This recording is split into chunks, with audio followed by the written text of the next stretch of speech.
Štai ir dovana, brangesnė nei bet kada anksčiau. Tai dalijimosi dovanų kortelė.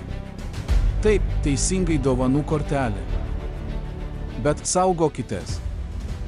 Labai skiriasi nuo kitų. Dovanų kortelė reiškia kariai lėšas. Čia sumoka jau tą išdavęs asmuo. Tai nėra tik vienos įmonės ar parduotuvių tinklo kortelė. Ja galite naudoti visur, kaip ir visa ar Mastercard kortelė.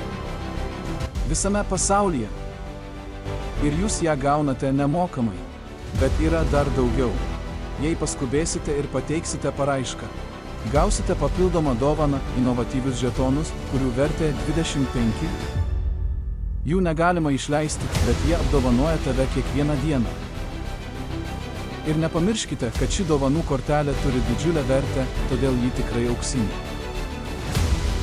Tai kodas, labai ypatingas kodas, kurį turėsi ir tu asmeniškai. Jūs žinote, kas pasakiška tiesa, kad būsi apdovanotas už kiekvieną žmogų, kuriam padovanosi kortelę.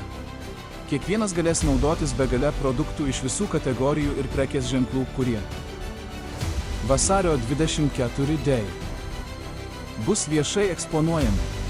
Tikrai rėkiančiomis sąlygomis, kaip suprasite. Ir ten viskas, kelionės ir atostogos imprimis. Taip pat telefonai, hifi, televizoriai, buitinė technika, drabužiai, sporto prekės, žaidimai. Viskas. 100 000 prekių nepralenkiamomis sąlygomis. Jei kiekvieną kartą, ką jūs arba kas nors, KM davėte kortelę, perka. Gaunate atlygį.